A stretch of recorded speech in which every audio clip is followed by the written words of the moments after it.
Eu estava na fila do banco quando meu marido mandou a mensagem. Era uma sexta-feira de tarde em São Paulo, aquela sexta caótica de fim de mês, e eu já estava exausta com as pernas doendo de tanto esperar de pé. A mensagem foi curta, do jeito que ele sempre manda quando não quer desenvolver o assunto. Minha mãe falou que passou aqui hoje cedo para te deixar um docinho. Deixou na portaria. Olhei para a tela por um momento, fechei o aplicativo, voltei para a fila. Minha sogra e seus docinhos. A última vez que ela tinha aparecido com surpresa foi um conjunto de toalhas de banho que ela comprou, porque as nossas eram muito velhas. Toalhas que eu tinha comprado há 2 anos e que estavam ótimas. Antes disso, ela tinha reorganizado minha despensa enquanto eu fui buscar minha filha na escola, colocando todas as coisas em lugares completamente diferentes e jogando fora uma lata de azeite que ela achou que tinha passado da validade. A lata estava na validade, mas discutir com minha sogra sobre azeite parecia uma batalha pequena demais para me desgastar. Hoje eu ia descobrir que eu tinha errado feio em não travar essa porta antes.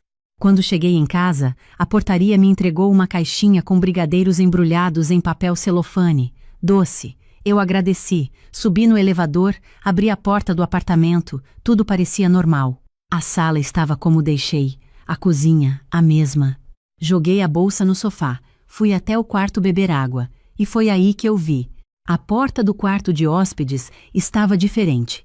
Eu sei que parece detalhe bobo, mas eu convivo com aquela porta há 8 anos. Ela sempre fica meio encostada, nunca completamente fechada porque a maçaneta arranha. Dessa vez, estava fechada com cuidado, como alguém que tinha entrado e saído com intenção. Abri devagar. O quarto de hóspedes é pequeno.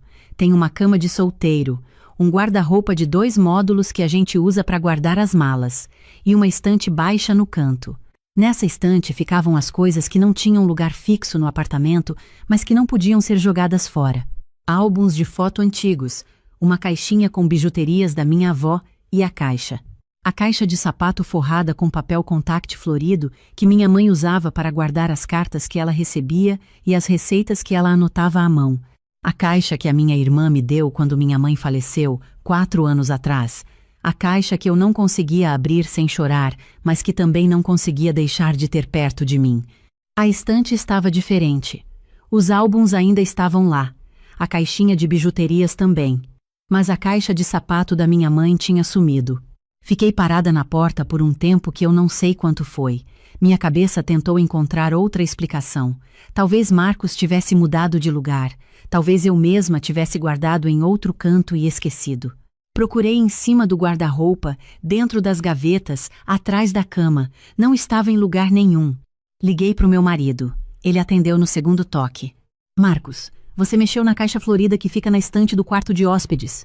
Silêncio. Que caixa? A caixa da minha mãe, com as cartas dela e as receitas. Não, amor. Por quê? Sumiu?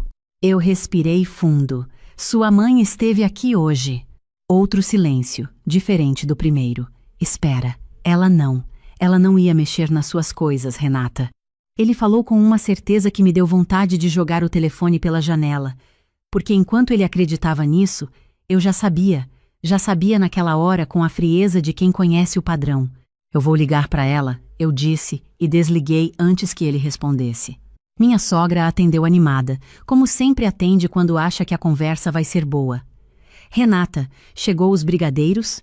Fiz de colher, do jeito que você gosta. Dona Conceição, eu disse com a voz mais neutra que consegui. A senhora entrou no apartamento hoje. Ah, entrei sim. Passei rapidinho só para deixar o docinho geladinho na sua geladeira, em vez de ficar na portaria esquentando. Você sabe que chocolate derrete. A senhora entrou no quarto de hóspedes. Uma pausa pequeníssima. Depois ela disse: é que eu fui dar uma arrumadinha lá, filha. Aquele quartinho estava tão cheio de coisa, parecia depósito. Meu coração caiu. O que a senhora fez com a caixa florida que estava na estante? Aquela caixona velha? Ela falou com uma leveza que me gelou. Ah, eu joguei fora, filha. Estava toda gasta, o papel descascando, e dentro só tinha papel velho, umas receitas rasuradas, cartas amareladas. Eu pensei que era coisa que você ia jogar fora mesmo. Coloquei no lixo do corredor. Aquele lixo que o condomínio recolhe toda sexta-feira às 15. Eu tinha chegado em casa às 18h. Eu não consegui responder. Simplesmente não consegui. Desliguei o telefone, desci de elevador, fui até o corredor do lixo do meu andar sabendo que não ia encontrar nada, mas precisando verificar com os próprios olhos. O coletor já tinha passado. O corredor estava vazio. Subi de volta. Sentei no chão da cozinha porque as pernas simplesmente pararam de me sustentar. Aquela caixa tinha as últimas 30 cartas que minha mãe tinha escrito para mim antes de ficar doente. Cartas de antes do celular virar o meio de comunicação de todo mundo, cartas que ela mandava quando eu fui morar em Campinas com 22 anos, quando ela ficava com saudade e pegava papel e caneta em vez de ligar, porque dizia que palavras escritas duram mais. Tinha o caderno de receitas dela com a letra miúda que ela usava para economizar papel, receitas que não existiam em lugar nenhum porque ela inventava as medidas na hora e só anotava depois de fazer. O bolo de laranja com especiarias que ela fazia todo aniversário meu. O quibe que era diferente do quibe de qualquer outro lugar do mundo. A farofa de Natal com toucinho e banana que eu nunca consegui reproduzir porque não sabia as quantidades exatas. E tinha a última carta. A carta que ela me mandou 3 meses antes de morrer, quando já estava no hospital e pediu para minha irmã trazer papel e caneta porque queria escrever. 5 páginas com a letra tremida de quem escreve com a mão que tem o acesso venoso.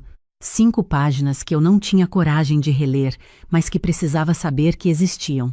Meu marido chegou em casa e me encontrou ainda no chão da cozinha. Ele ficou parado na porta, olhando para mim, e eu vi no rosto dele que ele tinha ligado para a mãe no caminho e já sabia. "Renata", ele disse.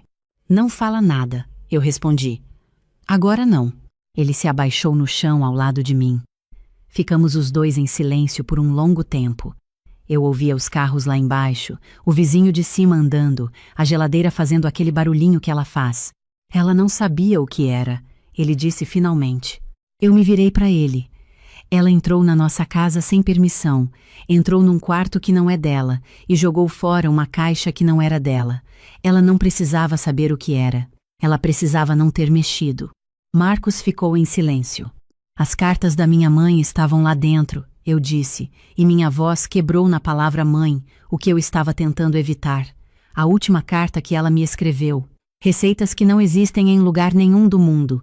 Coisas que não têm substituto, Marcos. Não tem loja que vende. Não tem como recuperar. Ele fechou os olhos. Eu sei. Sua mãe tem uma chave dessa casa para emergências. Oi, Zay. Isso não foi uma emergência. Eu sei, Renata. Depois de um tempo eu me levantei. Fui até o nosso quarto. Peguei a chave reserva que ficava na gaveta da cabeceira, a cópia que tínhamos dado para minha sogra 2 anos atrás, quando ela ficou doente, e precisávamos que alguém pudesse entrar se precisasse. Deixei a chave em cima da mesa da sala e fui tomar banho. Naquela noite eu não comi. Marcos pediu comida. Ficou na sala assistindo televisão com o volume baixo. Eu fiquei deitada no quarto pensando na letra da minha mãe, naquela caligrafia redonda que ela desenvolveu fazendo curso de datilografia nos anos 80 e que nunca mudou, pensando que eu nunca mais ia poder segurar uma folha com aqueles traços. Sábado de manhã eu acordei cedo, marquei um chaveiro. Enquanto esperava, liguei para minha irmã. Ela ouviu tudo em silêncio. Quando terminei, ela deu uma risada amarga. Você vai fazer o quê? Primeiro vou ver se tem alguma chance de recuperar. Depois eu decido o resto. Renata, o lixo já foi. O lixo do andar foi. Mas dependendo de onde o condomínio armazena antes do caminhão vir, ainda pode ter alguma coisa. Minha irmã ficou em silêncio por 1 segundo. Você vai cavar o lixo do prédio. Se precisar, vou. O chaveiro veio às 10h da manhã e trocou as 2 fechaduras principais do apartamento. Marcos ficou sentado na sala e não disse nada enquanto o homem trabalhava. Quando o chaveiro foi embora, meu marido olhou para mim. Você podia ter me avisado que ia fazer isso. Eu avisei ontem. Disse que ia trocar as fechaduras. Você disse que ia pensar em trocar. Pois é, pensei. Troquei. Coloquei a chave nova na minha bolsa. Quando você decidir que isso foi errado e não só inconveniente, você me fala e a gente conversa sobre o que vem depois. Desci para falar com o síndico do prédio. Ele me recebeu no apartamento dele, um senhor de uns 65 anos que me conhecia de vista. Expliquei a situação. Expliquei que itens com valor sentimental irreplaceável foram descartados por engano do quarto de hóspedes e foram parar no lixo do corredor na véspera. Ele fez uma careta que me deu uma centelha de esperança. O caminhão de coleta vem nas quartas e sextas, ele disse. Mas a gente tem o depósito de lixo no subsolo que fica até o caminhão vir. Hoje é sábado. O caminhão de sexta já veio. Mas deixa eu verificar uma coisa. Ele ligou para o zelador. Eu fiquei parada ali segurando o telefone com as duas mãos, o coração batendo em um ritmo que eu não reconhecia. O síndico desligou. O depósito tem uma área separada para recicláveis que o catador parceiro do prédio recolhe às segundas. Papel e papelão vão para lá automaticamente. Se tinha papel dentro dessa caixa, pode ser que o zelador tenha separado. Descemos juntos para o subsolo. O depósito de lixo cheirava ao que cheira todo depósito de lixo. Havia 3 coletores grandes, e no canto, uma área com caixas de papelão dobradas, jornais velhos e sacolas plásticas presas com barbante. O zelador, um rapaz jovem chamado Diego, nos esperava lá. Essa aqui, eu disse quando vi. A caixa de sapato forrada com papel contact florido estava amassada, mas inteira, apoiada de lado contra um coletor. Provavelmente o zelador tinha visto o papel florido e separado junto com os recicláveis sem nem abrir. Peguei a caixa com as 2 mãos como se fosse de vidro. Abri ali mesmo, no subsolo fedorento, sem me importar com nada. As cartas estavam dentro. O caderno de receitas estava dentro. Tudo levemente úmido de ter ficado num saco de lixo, mas inteiro, legível, real. Eu abri a primeira carta que minha mão tocou, uma carta com envelope cor de salmão que a minha mãe usava quando queria ser mais formal. A letra dela estava ali, aquela caligrafia redonda e firme. Minha filha, já são 3 semanas sem te ver e essa casa parece grande demais. Eu fechei os olhos, respirei. Agradeci ao Diego, agradeci ao síndico, subi de volta para o apartamento com a caixa no colo dentro do elevador como se fosse uma criança. Marcos estava na cozinha quando entrei. Ele viu a caixa e ficou imóvel. Você achou, ele disse. Achei. Coloquei a caixa na mesa. O zelador separou para os recicláveis sem saber o que era. Meu marido olhou para a caixa, depois para mim, e eu vi que ele estava tentando não chorar. Graças a Deus. Graças ao Diego, eu corrigi, e graças ao fato de que o caminhão não tinha vindo ainda. Ele assentiu. Sentou na cadeira da cozinha e ficou olhando para a caixa como se precisasse de um momento para processar. Eu ficou em pé, esperando. Eu preciso falar com minha mãe, ele disse finalmente. Sim, você precisa. Mas primeiro eu preciso pedir desculpa para você. Não pelo que ela fez, porque o que ela fez foi ela que fez, mas por ter dado essa chave para ela sem a gente ter combinado os limites antes. Por ter deixado acumular essas situações menores sem colocar um ponto final, essa caixa quase sumiu para sempre e isso também é responsabilidade minha. Eu olhei para ele. Nos 8 anos de casamento, eram poucas as vezes que eu tinha ouvido meu marido colocar a própria parte numa falha sem precisar ser empurrado até lá. Ele estava cansado, com olheiras, e parecia que tinha passado a noite processando tanto quanto eu. Tá, eu disse, sentei do lado dele, fala com ela. Ele ligou para minha sogra na nossa frente, no viva voz, para que eu ouvisse. Isso também foi uma coisa que eu não esperava. Minha sogra atendeu com a voz um pouco na defensiva, porque ela sabia que o sábado ia trazer consequências. Marcos. Mãe, eu preciso que a senhora entenda uma coisa. A voz do meu marido estava diferente, sem a hesitação que ele costuma ter quando fala com ela. O que a senhora fez ontem foi um erro grave. Não foi uma ajuda, foi uma invasão. Marcos, eu só quis dar uma organizada. A senhora entrou na nossa casa sem avisar. Entrou num cômodo. Jogou fora uma caixa que era da mãe da Renata, que morreu há 4 anos. Tinha as últimas cartas que ela escreveu, tinha as receitas dela, tinha coisas que não existem em mais lugar nenhum do mundo. A voz dele ficou embargada. A Renata passou a noite no chão da cozinha. Eu fiquei olhando para ela sem saber o que fazer. E de manhã, ela desceu para o depósito de lixo do prédio cavar caixa para tentar achar o que a senhora jogou fora. Silêncio do outro lado da linha. Felizmente ela achou, ele continuou.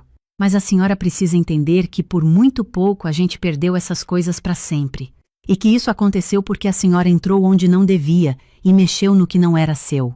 A voz da minha sogra saiu diferente quando ela respondeu, mais baixa. Eu não sabia o que tinha na caixa. Mas a senhora sabia que não era sua. Mais silêncio. Marcos. A voz dela ficou pequena de um jeito que eu quase nunca ouvia. Eu posso falar com a Renata? Meu marido me olhou. Eu assenti. Pode, ele disse. Renata. Minha sogra demorou um pouco antes de continuar. Eu não sabia que era da sua mãe. Juro que não sabia. Se eu soubesse... Dona Conceição, eu interrompi, mas sem raiva. Eu tinha passado a noite toda com raiva e agora estava só exausta. Mesmo que não fosse da minha mãe, mesmo que fosse uma caixa com papéis aleatórios meus, a senhora não tinha o direito de jogar fora. Ela ficou em silêncio. A chave que a gente deu para a senhora foi para emergência. Para se a gente ficasse preso em algum lugar, se houvesse um vazamento, se acontecesse alguma coisa urgente. Não foi uma autorização para entrar quando quisesse e reorganizar o que a senhora não gostava. Eu entendo, ela disse. Eu nunca tinha ouvido minha sogra falar essas duas palavras juntas desse jeito.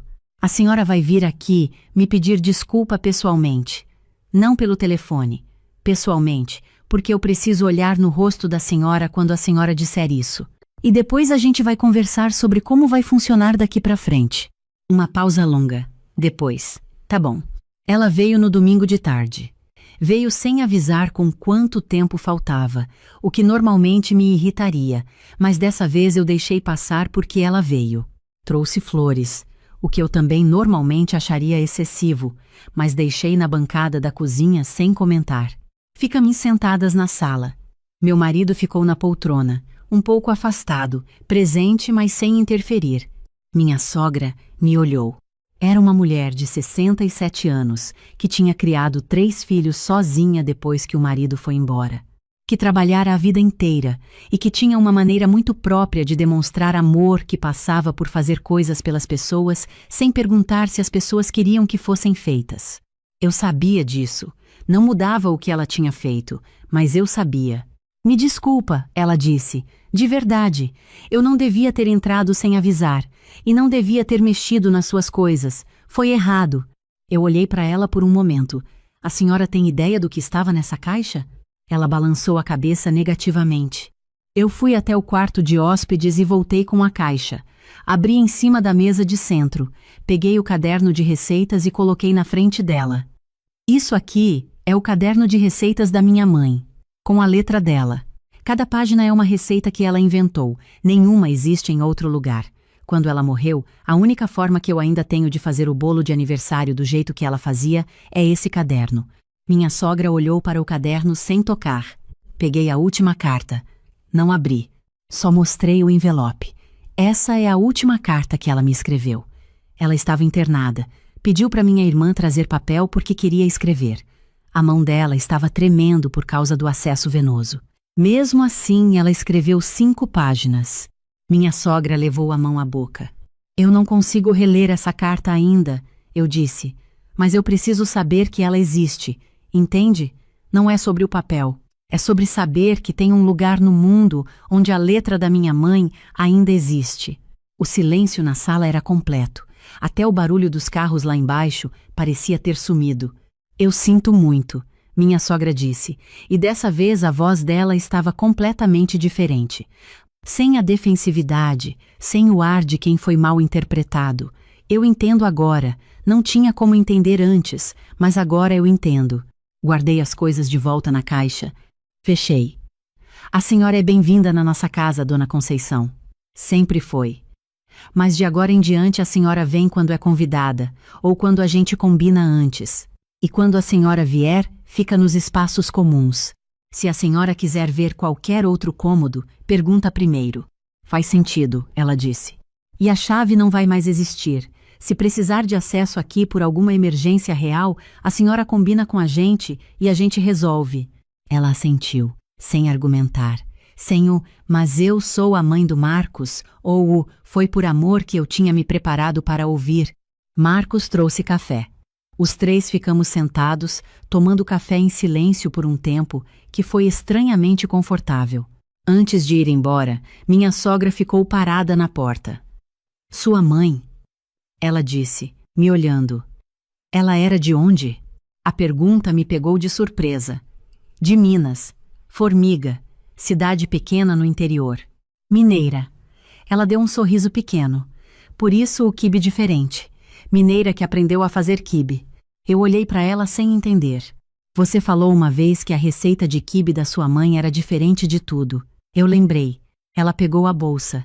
Da próxima vez que você abrir esse caderno, me fala se você quiser alguém para testar a receita junto com você. 2 mulheres na cozinha erram menos do que uma. Fechei a porta depois que ela foi. Fiquei parada no corredor por um momento. Marcos veio até mim. Você tá bem? Tô, eu disse. E estava de um jeito cansado, mas real. Ela surpreendeu. Às vezes ela consegue. Ele passou o braço por volta dos meus ombros. Eu devia ter colocado esses limites antes, Renata. Não devia ter esperado você ser a única defendendo o nosso espaço o tempo todo. Eu concordei, não devia. Mas agora sei o que precisa ser feito. Me olhou. Próxima vez que ela passar dos limites, não vou ficar esperando ver como você reage. Falo na hora. Não respondi imediatamente. Em 8 anos de casamento, eu tinha aprendido a diferença entre promessa fácil de crise e mudança de verdade. Essa pareceu diferente, mais pesada. Do tipo que a pessoa faz quando finalmente sentiu o peso do problema no próprio corpo. Tá bom, eu disse. Naquela noite, depois do jantar, me sentei na mesa da cozinha, com a caixa da minha mãe, e abri com cuidado. Peguei o caderno de receitas e fui folheando devagar. A letra miúda dela em cada página, as correções rabiscadas ao lado das medidas, os comentários no rodapé como colocar menos sal na próxima vez e a Renata amou, repetir no Natal. Cheguei na página do bolo de laranja com especiarias. Raspas de 2 laranjas. Canela a gosto, mas não economize. Cardamomo, só um pouquinho que é forte. Farinha peneirada 3 vezes que faz diferença sim. Eu sorri. Minha mãe e as brigas dela com quem dizia que peneirar farinha era perda de tempo. Não abri a última carta. Ainda não estava pronta. Mas guardei o envelope separado, num envelope plástico transparente, e coloquei de volta na caixa com o resto. A caixa foi para a prateleira mais alta do armário do nosso quarto desta vez. Não no quarto de hóspedes, no nosso quarto onde ela devia ter estado desde o começo. 3 semanas depois, minha sogra me mandou uma mensagem no sábado de manhã. Posso passar aí no domingo para tomar um café? Trago pão de queijo. Eu mostrei para Marcos. Ele sorriu. Respondi. Pode vir às 10h. Ela veio no horário. Trouxe o pão de queijo, sentou na mesa da cozinha, tomou café sem reorganizar nenhuma gaveta, sem comentar sobre nada que precisava de uma arrumadinha. Quando foi embora, disse tchau na porta e esperou eu fechar antes de chamar o elevador. Parece pouco. Para quem não viveu, parece que não é nada. Mas para mim, aquele domingo foi diferente de todos os outros domingos dos 8 anos anteriores. Alguns meses depois, em um sábado chuvoso sem nada marcado, eu abri o caderno da minha mãe na página do bolo de laranja. Peguei as 2 laranjas na fruteira, a canela na prateleira de especiarias, o cardamomo que eu tinha comprado justamente para isso. Peneirei a farinha 3 vezes porque a minha mãe mandava e eu não ia ser a filha que desobedece à instrução do caderno. O bolo ficou torto porque a minha forma era diferente da dela. Ficou levemente mais escuro do que devia porque o meu forno mente na temperatura. Mas o cheiro, quando abri o forno, era o cheiro de todo o aniversário da minha infância. Exatamente aquele cheiro. Eu me sentei no chão da cozinha de novo, mas dessa vez não por desespero. Me sentei porque as pernas ficaram moles de uma forma completamente diferente. Fiquei ali com o cheiro de bolo no ar e chorei do jeito que você chora quando algo estava perdido e voltou. O que eu aprendi com tudo isso não é nada que eu não soubesse antes, de um jeito vago e teórico. Aprendi que limite não é falta de afeto. Limite é o que protege o afeto de ser destruído por descuido. Aprendi que o problema não era minha sogra ser maliciosa, porque ela não era. O problema era a ausência de regras claras por tempo demais, até que as consequências do descuido fossem grandes demais. Aprendi que os itens insubstituíveis da sua vida não podem morar nos lugares de acesso livre. Não porque as pessoas são ruins, mas porque as pessoas não sabem o valor do que não é delas, até que seja tarde demais. E aprendi, mais importante que tudo, que às vezes você precisa descer para o depósito de lixo do seu próprio prédio num sábado de manhã para recuperar o que é seu. Literalmente. E que vale cada minuto do cheiro ruim e do constrangimento e do esforço, porque algumas coisas não têm substituto e você só tem uma chance de não perder para sempre. A caixa da minha mãe ainda está no armário do nosso quarto. No ano que vem, quando fizer 5 anos que ela se foi, eu vou abrir a última carta. Ainda não agora, mas vou. E quando fizer, eu já sei que o cheiro de laranja com canela vai estar no ar, e porque eu vou fazer o bolo antes. Do jeito que ela ensinou, com a farinha peneirada 3 vezes, sem economizar na canela. Na quarta-feira à noite, às 22 horas, faltando 4 dias para eu assinar o termo de posse como juíza federal, meu celular vibrou em cima da mesa cheia de processos e anotações. Era minha sogra, Dona Lourdes. Eu estava no escritório de casa, revisando pela 10ª vez os documentos que precisava levar para a cerimônia, checando cada detalhe como sempre fiz ao longo de todos esses anos. 12 anos estudando, 4 tentativas no concurso. Madrugadas com café frio e caneta na mão enquanto minha família dormia, e agora, finalmente, faltavam 4 dias. Atendi com o coração acelerado, achando que era alguma emergência. Ana, preciso te ver. Pode ser agora? A voz dela estava diferente. Não era o tom afável que ela usava quando queria aparecer de surpresa na minha casa para reorganizar minha geladeira. Era outro tom, um tom que eu conhecia, mas que nunca tinha conseguido nomear em 16 anos de casamento com Marcos. Dona Lourdes, está tudo bem? Comigo sim, mas com essa família não. Estou na porta da sua casa. Fechei os olhos por 2 segundos. A porta. Ela já estava na porta. Quando desci para abrir, ela já tinha entrado. Marcos tinha dado a chave para ela quando nos casamos, e por algum motivo que nunca fui capaz de questionar com firmeza, eu tinha deixado assim. Ela estava sentada na sala, bolsa no colo, postura ereta, com aquela expressão de quem tinha ensaiado o que ia dizer. Marcos estava no sofá ao lado dela, olhando para o chão. Ana, senta aqui. Vamos conversar com calma. Sentei na poltrona de frente para os dois. Meu próprio marido não conseguia me olhar nos olhos. Dona Lourdes, é quase meia-noite. O que aconteceu? Ela respirou fundo, como se estivesse prestes a anunciar algo muito grave. O que aconteceu é que você vai destruir essa família. Esse concurso, esse cargo de juíza, essa vida que você escolheu, tudo isso está destruindo o meu filho e destruindo os seus filhos. E eu não posso ficar calada.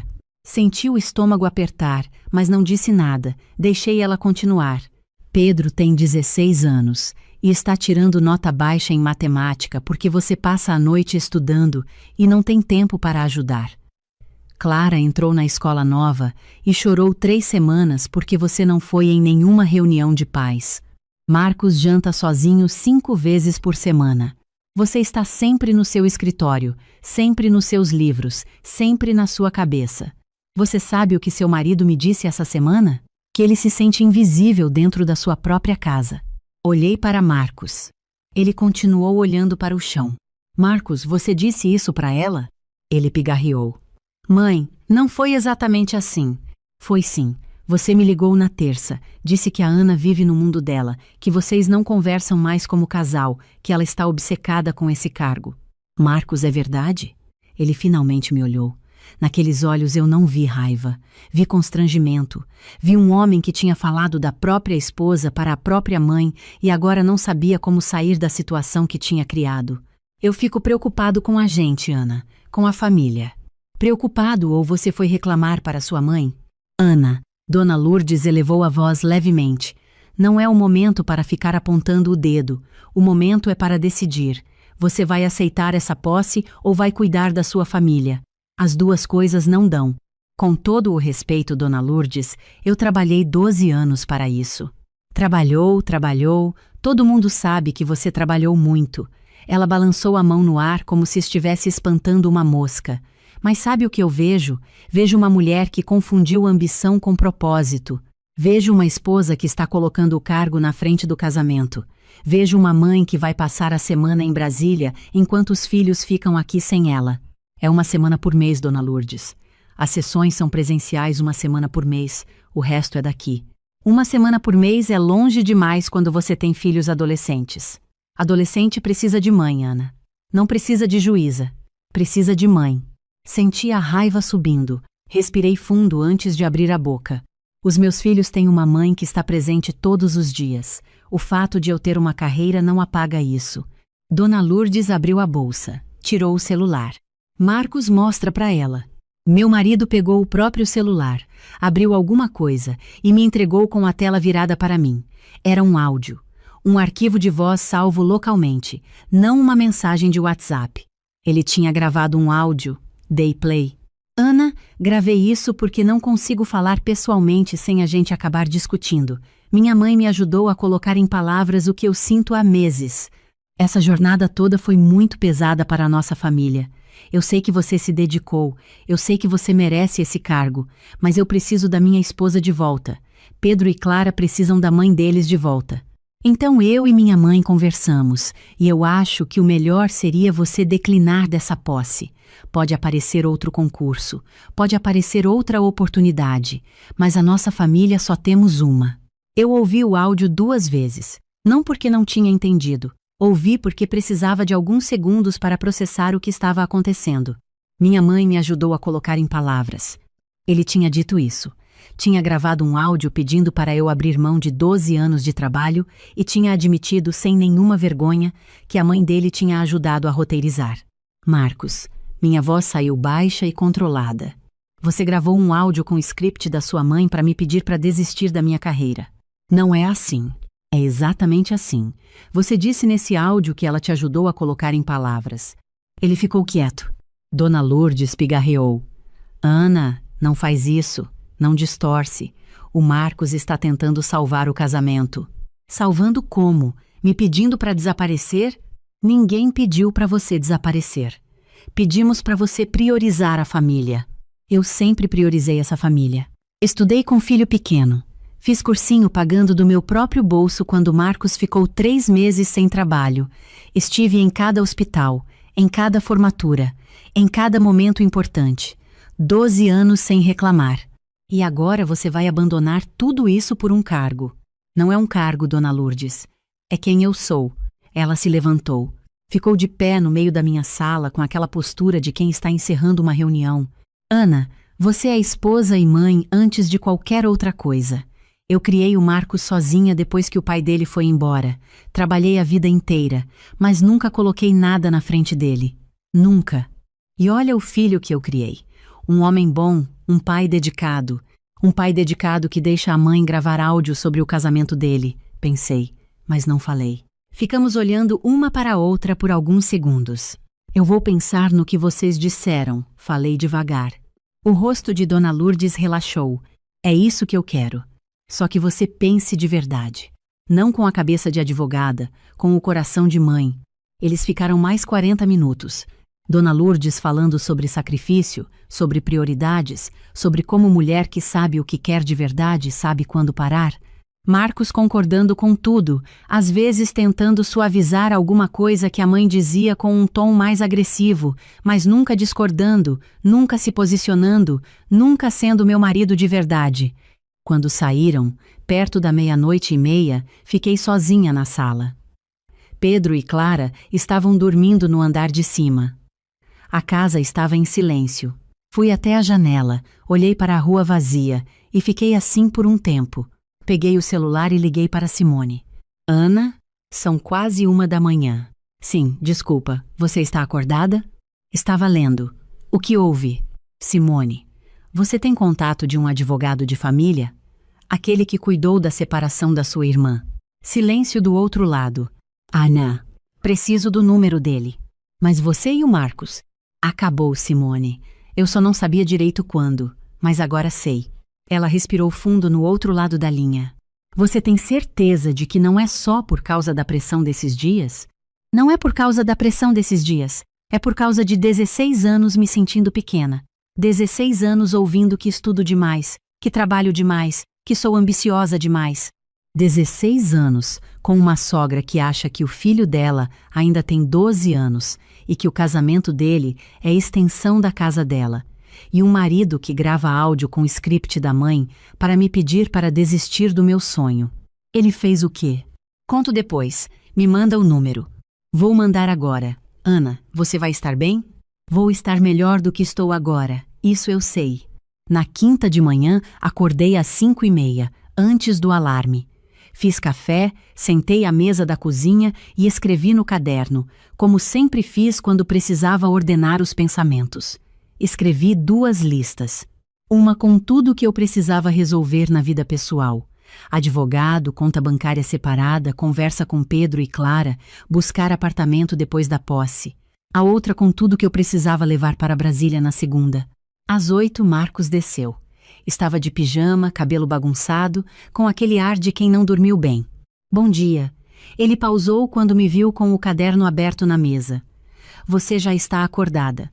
Não dormi muito. Ele serviu café, sentou do outro lado da mesa. Por um momento pareceu que ia dizer alguma coisa importante, mas ficou olhando para a xícara. Marcos, vou assinar o termo de posse na segunda. Ele ergueu os olhos. Mas você disse que ia pensar. Pensei. A noite inteira. E a minha decisão é que eu vou aceitar o cargo. Ele fechou os olhos por um segundo. Ana. E também vou pedir o divórcio. O silêncio que se seguiu foi diferente de todos os silêncios que já tínhamos tido. Era um silêncio que pesava. Você está falando sério. Muito sério. Por causa de um áudio? Você vai destruir nossa família por causa de um áudio? Não é por causa do áudio, Marcos. O áudio foi só o espelho. O que eu vi nesse espelho foi um casamento onde cada decisão minha passa pela aprovação da sua mãe. Onde meu marido grava roteiro com a mãe em vez de conversar comigo. Onde eu passei 16 anos me sentindo culpada por querer crescer. Eu nunca pedi para você parar de crescer. Você acabou de pedir, ontem à noite, com a voz da sua mãe saindo da sua boca. Ele se levantou, começou a andar pela cozinha. Isso é injusto. O que é injusto, Marcos, é você ter ido falar com sua mãe sobre o nosso casamento antes de ter falado comigo. O que é injusto é eu ter que descobrir pelo áudio dela que você se sente invisível, em vez de você ter me dito isso pessoalmente. O que é injusto são 16 anos sendo a terceira pessoa no nosso casamento. Minha mãe só quer o nosso bem. Eu sei, e eu também queria o bem dela, mas o bem dela é o controle, Marcos, e eu não aguento mais. Ele parou no meio da cozinha. Vi nos olhos dele que estava procurando algum argumento, alguma saída. E então, como sempre acontecia quando ele não sabia o que fazer, pegou o celular. Eu já sabia para quem ele ia ligar. 35 minutos depois, Dona Lourdes estava na minha cozinha, dessa vez com outra energia, sem a postura ensaiada da noite anterior. Estava agitada, de blusa amassada, como se tivesse saído de casa às pressas. Ana, o Marcos me contou, você não pode fazer isso. Já fiz, Dona Lourdes. Você vai se separar por causa de um emprego. Não é por causa de um emprego. É por causa de 16 anos de casamento, que na verdade eram um casamento de 2 pessoas mais você. Ela ficou vermelha. Que absurdo! Eu nunca me meti no casamento do meu filho. Você estava aqui às 10 da noite com áudio roteirizado. Isso é não se meter? Eu estava tentando ajudar. Ajudar quem? A mim? Ou ajudar você a manter o Marcos dependente de você para sempre? Ela deu um passo em minha direção. Você é uma ingrata. O Marcos te deu uma família, uma casa, 16 anos da vida dele. E eu dei a ele o mesmo, mais ainda, porque sustentei essa casa por 2 anos quando ele perdeu o emprego, criei Pedro e Clara com ele, estudei com filhos pequenos, abri mão de coisas que você nunca vai saber. E no fim, quando chegou a minha vez, o que recebi foi um áudio com script pedindo para eu sumir. Dona Lourdes virou para Marcos. Faz alguma coisa. Você vai deixar ela acabar com tudo assim? Marcos olhou para mim, depois para a mãe. Vi o exato momento em que a escolha estava ali, clara, concreta, na frente dele. Ele podia ser meu marido ou podia ser filho dela. E vi nos olhos dele que já sabia qual seria a resposta. Mãe, eu acho que a Ana já decidiu. Ela saiu batendo a porta. Marcos ficou mais 1 hora, tentando conversar, tentando encontrar algum caminho do meio. Eu ouvi com respeito, mas eu sabia que não havia mais caminho do meio, tinha acabado antes de acabar.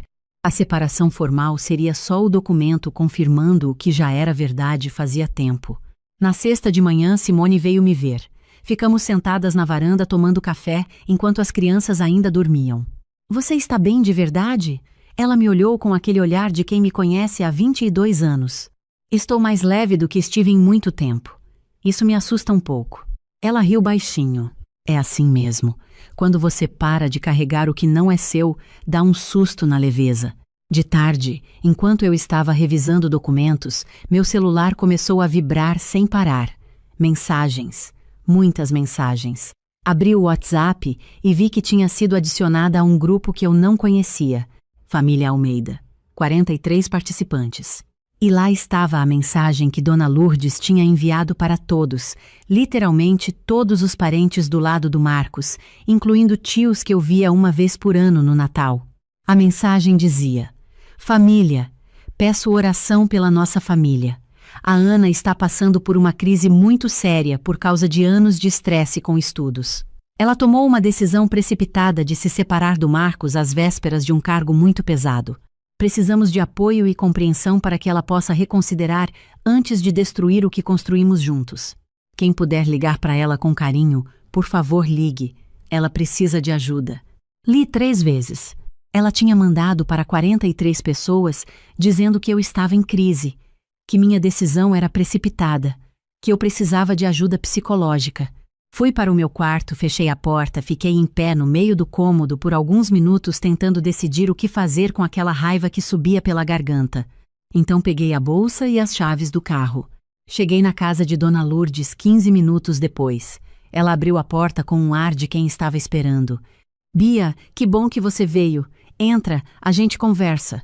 Você mandou uma mensagem no grupo da família dizendo que eu estou em crise, que eu preciso de ajuda psicológica. Ela abriu os braços. Ana, eu estava preocupada. Você estava me sabotando. Igual ao que fez com o Marcos, usando as pessoas ao redor para me pressionar. Eu só queria que a família soubesse. O que, Dona Lourdes? Que eu sou louca? Que estou em colapso? Para que 40 pessoas me ligassem pedindo para eu desistir do que é meu? Eu só quero que você pense direito. Minha voz foi ficando mais alta do que eu pretendia, mas eu não tentei baixar. Eu pensei. Durante 12 anos eu pensei, estudei, me preparei, me privei, me dediquei. E agora que chegou a hora, você aparece com áudio roteirizado, com mensagem em grupo de família, usando as pessoas que eu conheço há 16 anos para me fazer parecer instável. Por quê? Porque se eu for embora, o Marcos vai precisar de você de novo. É isso, não é? Ela ficou em silêncio. Você criei ele sozinha, eu sei. Você se dedicou, eu sei. Mas ele tem 43 anos, Dona Lourdes. E eu não sou a inimiga da sua família. Eu fui parte dessa família durante 16 anos. Só que para você, eu sempre fui um obstáculo entre você e o seu filho. Ela começou a chorar. Mas dessa vez eu conhecia aquelas lágrimas. Você pode mandar mensagem para os 43 contatos do grupo, desfazendo o que você disse. Ou, eu vou precisar tomar as providências necessárias, porque o que você fez tem nome e não é cuidado. Saí sem esperar resposta. No sábado à noite, conversei com Pedro e Clara. Sentei no sofá com os dois, sem televisão, sem celular, só nós 3. Meu coração estava acelerado de um jeito que nenhuma audiência, nenhuma banca, nenhum concurso tinha conseguido acelerar. Isso era diferente. Esses eram os meus filhos. Preciso contar uma coisa importante para vocês. Clara, com os 13 anos dela, imediatamente ficou com os olhos cheios d'água. Pedro, 16, ficou quieto com aquele jeito dele de processar as coisas antes de reagir. Eu e o papai vamos nos separar. Clara fez o que eu esperava. Chorou. Perguntou se era culpa dela. Se era por causa da nota que tinha tirado na prova de história. Abracei ela forte e disse que não, que nunca, que nenhuma nota, nenhuma atitude deles poderia jamais ser causa de uma decisão de adulto. Pedro ficou olhando para mim por um tempo. É por causa da vovó Lourdes? Respirei fundo. É por causa de muitas coisas que acumularam ao longo dos anos. A vovó Lourdes É uma parte disso. Ele assentiu devagar, e eu vi que ele sabia mais do que eu imaginava que ele sabia. Você vai aceitar o cargo? Vou. Bom. Você merece, mãe. Olhei para o meu filho de 16 anos. Tentei não chorar e não consegui. Você não fica com raiva de mim? Por quê? Você está me abandonando? Nunca. Nunca na minha vida. Então não tenho por que ficar. Ele encolheu os ombros com aquele jeito adolescente de dizer coisas profundas como se fossem simples. A senhora sempre foi a mais presente dos dois. O pai é legal, mas a senhora que aparece em tudo. Clara limpou as lágrimas. E a gente vai morar com quem? Com os dois. Uma semana comigo, uma semana com o papai. Vamos encontrar um acordo que funcione para vocês. Vocês dois vão brigar muito? Não, seu pai e eu nos respeitamos. A separação não muda isso. E a vovó Lourdes vai continuar vindo aqui? Aqui vai ser a casa nova que eu vou alugar. E lá é você quem decide quem entra. Clara pensou por um segundo. Então tá bom. Abracei os dois por muito tempo naquele sofá. Na segunda-feira de manhã cedo, Simone me buscou em casa. Eu estava de terno azul marinho, cabelo preso, o mesmo batom que uso quando quero me sentir inteira. Os documentos na pasta, a pasta no braço. Você está linda, ela disse quando abriu o carro. Estou nervosa. Diferença nenhuma. Chegamos ao Tribunal Regional Federal às 8h40. O corredor estava cheio de outras pessoas que também tomariam posse naquele dia, alguns com família, alguns com flores, todos com aquele ar de quem carregou alguma coisa pesada por muito tempo e finalmente estava chegando do outro lado. Quando o presidente do tribunal chamou meu nome e eu me levantei, senti as pernas firmes. Fui até a mesa, coloquei a mão sobre a Constituição e ouvi as palavras do juramento com cada célula do meu corpo acordada. Prometo cumprir leal e conscientemente os deveres do cargo. Minha voz não tremeu. Quando assinei o termo de posse e o presidente me cumprimentou com um aperto de mão e um bem-vinda à magistratura, doutora Ana, Simone estava na terceira fileira aplaudindo antes de todo mundo. Do lado de fora, ao sol de novembro, ela me abraçou forte. Conseguiu. Conseguimos, corrigi. Meu celular vibrou. Era Pedro. Uma mensagem de texto, sem emoji, sem figurinha, do jeito seco que adolescente manda mensagem quando quer dizer algo importante, sem parecer que está sendo sentimental. Orgulho, mãe. Fechei os olhos por 2 segundos. Guardei o celular, respirei o ar quente da manhã e soube que aquele momento era meu, inteiramente meu. Não tinha sido roubado, não tinha sido reduzido, não tinha sido condicionado à aprovação de ninguém. As semanas seguintes foram turbulentas de um jeito diferente do que eu esperava. Marcos foi mais tranquilo do que eu imaginei. Concordou com a guarda compartilhada sem brigar, concordou com a divisão dos bens sem advogado litigioso. Eu acho que no fundo ele também estava cansado de uma versão do casamento que não era o que nenhum de nós dois precisava. Dona Lourdes foi outra história. Continuou ligando para pessoas da minha vida. Ligou para minha irmã dizendo que eu tinha tido uma crise. Ligou para uma colega do escritório onde eu trabalhava antes, dizendo que estava preocupada com minha saúde mental. A colega me ligou imediatamente e me contou tudo. Voltei à casa de Dona Lourdes pela segunda vez. Dessa vez não estava com raiva, estava com clareza. Ela abriu a porta mais cautelosa do que da vez anterior. Você ligou para a Renata, minha ex-colega de escritório, dizendo que está preocupada com a minha saúde mental. Eu estava. Você ligou para a minha irmã dizendo o mesmo. Ana, eu sou. Dona Lourdes me olha. Fiquei parada na porta sem entrar. Olhei nos olhos dela. Eu entendo que você ama o seu filho. Eu entendo que você passou a vida construindo esse amor. Mas o amor que você tem pelo Marcos é sufocante, e em algum momento da vida dele ele vai precisar respirar. Só que esse não é mais o meu problema. O meu problema acabou quando eu assinei aquele termo de posse. Mas se você continuar entrando em contato com pessoas da minha vida, fazendo afirmações sobre minha saúde mental, isso vai deixar de ser um assunto de família e vai virar um assunto de outra natureza. E eu conheço muito bem essa natureza, porque é o que eu faço todos os dias. Ela ficou em silêncio. Desejo felicidades para você. E desejo que o Marcos encontre o caminho dele, de verdade, sem precisar da sua bênção para cada passo. Virei e fui embora. Não voltei mais lá. O divórcio foi homologado 6 semanas depois.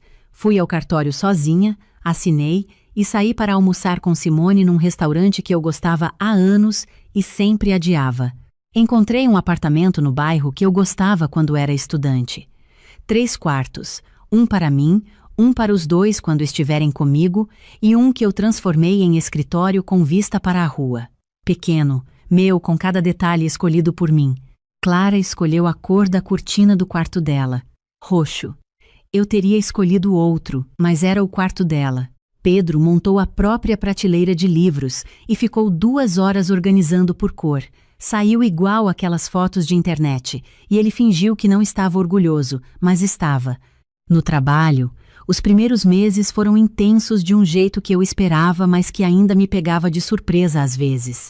A semana em Brasília era puxada, as responsabilidades eram pesadas, os processos não tinham fim, mas eu acordava todos os dias sabendo exatamente onde eu estava e por que estava lá. Numa tarde de quinta-feira, depois de uma sessão longa, sentei no meu gabinete com uma xícara de café e olhei para a minha placa na mesa. Druara Ana Figueiredo, juíza federal. Tinha os meus 12 anos naquela placa. Tinha as madrugadas, as tentativas fracassadas, as provas que doíam, os momentos em que eu duvidei. E tinha também a noite de quarta-feira em que minha sogra tinha aparecido na minha sala achando que podia apagar tudo isso. Não pôde. 2 meses depois da posse, Pedro me chamou para tomar sorvete numa tarde de sábado. Só nós dois, disse ele. Clara tinha ido à casa de uma amiga. Ficamos sentados numa praça perto de casa. Ele estava com o sorvete de chocolate que sempre pediu desde os 5 anos de idade. Mãe, posso te perguntar uma coisa? Pode sempre. Você acha que o papai vai ficar bem? Fiquei em silêncio por um momento. Eu acho que o papai está aprendendo a ser ele mesmo de um jeito que nunca teve espaço para aprender. Isso é difícil, mas é bom. Pedro acenou com a cabeça. A vovó foi lá em casa outro dia. Ficou o dia inteiro. Ele olhou para o sorvete. Quando ela foi embora, ele parecia aliviado. Olhei para o meu filho. Às vezes a gente demora para perceber o peso que está carregando. Pedro raspou o fundo do copo. Mãe, eu fiz uma redação na escola. Era para escrever sobre uma pessoa que admira. Sobre quem você escreveu? Sobre você. Engoli o nó na garganta. Escrevi sobre como você estudou durante anos com a gente pequeno, como você nunca desistiu mesmo quando era difícil, e como você tomou uma decisão difícil quando tinha quase 40 anos, porque se respeitava o suficiente para isso. A professora gostou? Me deu nota máxima e me chamou depois da aula para perguntar se minha mãe aceitaria vir falar para a turma um dia. Eu fui 1 mês depois. Passei 1 hora com 40 adolescentes de 16 anos num auditório da escola de Pedro. Contei a história sem romantizar, sem omitir as partes difíceis, sem fingir que foi fácil ou que eu não tinha medo. Uma menina levantou a mão no final. Doutora Ana, e se as pessoas da sua família não tivessem aceitado? Olhei para ela. Era uma menina de olhos escuros que me lembrava de mim aos 16, achando que amor era o mesmo que custo. Eles aceitaram porque eu não pedi permissão. Tomei a decisão e comuniquei. Existe uma diferença enorme entre pedir licença para existir e existir com responsabilidade pelo próprio caminho. Eu não pedi para minha sogra aceitar, não pedi para meu marido aceitar. Comuniquei o que eu tinha decidido, me responsabilizei pelas consequências e segui em frente. Isso não é egoísmo. É respeito por si mesma. Outra mão levantou. Você não sentiu culpa? Todo dia. A culpa não desapareceu do dia para a noite, mas eu aprendi a reconhecer de onde ela vinha. Ela não vinha de mim. Ela vinha de 16 anos sendo ensinada que querer demais era um defeito de mulher. Quando eu entendi isso, a culpa foi perdendo o poder que tinha sobre mim. Saí da escola naquela tarde, com Pedro caminhando ao meu lado. Ele ficou quieto por 2 quarteirões e depois disse, sem me olhar, você falou bem. Obrigada, filho. Parecia que estava falando para elas e para você ao mesmo tempo. Parei na calçada. Ele parou junto. Estava, confirmei. Numa sexta-feira à noite, 4 meses depois da posse, Clara estava na minha sala fazendo lição enquanto eu preparava o jantar. Ela tinha o hábito de fazer a lição com música baixa no celular e de vez em quando me fazer perguntas do nada, sem contexto, sem introdução. Mãe, quando você era da minha idade, Você sabia o que queria ser? Eu sabia que queria fazer alguma coisa com direito. Não sabia exatamente o quê. E quando descobriu que era juíza? Acho que na faculdade. Mas levei tempo para acreditar que era para mim. Por quê? Porque naquela época havia poucas mulheres que eu conhecia fazendo esse caminho, e às vezes, quando você não vê ninguém igual a você em algum lugar, fica difícil acreditar que você pode estar lá. Ela parou de escrever. Mas agora você está lá. Agora estou. Ela voltou para a lição. Ficou quieta por uns 3 minutos. Então, mãe, eu quero ser promotora. Olhei para ela com o espátula na mão. Desde quando? Desde que você contou que ficou 4 vezes no concurso e foi na 5ª. Eu achei bonito não desistir assim. Você pode ser promotora, pode ser o que quiser. Mesmo se eu casar, mesmo se você casar, mesmo se você tiver filhos, mesmo se alguém te disser que você está escolhendo o trabalho em vez da família. Você não precisa escolher. Você pode ser tudo. E se alguém pedir para você ser menos para que ele se sinta mais, essa pessoa não é parceira, é obstáculo. Ela anotou alguma coisa no caderno. Eu quase perguntei o que era, mas não perguntei. Naquela noite, depois que Clara dormiu, fui até a janela do apartamento com uma taça de vinho. A cidade estava acesa lá embaixo, barulhenta do jeito que eu sempre gostei, aquele ruído de cidade que me fazia sentir dentro de alguma coisa maior do que eu. Marcos tinha me ligado alguns dias antes. Disse que a mãe dele queria pedir desculpas, que estava arrependida, que tinha entendido que foi longe demais.